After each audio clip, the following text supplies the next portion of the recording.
Maswerteng hapon po mga ka-STL. Narito na po ang resulta ng STL Batangas para sa araw na to, second draw, December 16, 2024.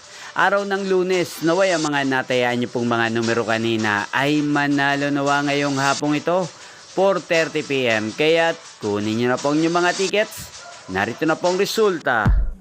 Ang mga numerong nanalo sa STL Batangas ngayong hapong ito, December 16, 2024, 4:30 PM. Second draw result, 30 at 27 in exact order. Sa lahat po ng tumaya kanina sa STL Batangas para second draw ng 30 at 27, congrats po sa inyo. At ngayong hapong ito sa STL Batangas, shoutout po natin si Ate Hilen. Ate Hilen ng Batangas, shoutout po sa iyo, naway nasa mabuti ka pong kalagayan. At sa lahat po ng mga taga Batangas dyan, shoutout po sa inyo. Inyo pong napanood ang resulta ng STL Batangas sa channel na to, Roderick Hernandez TV.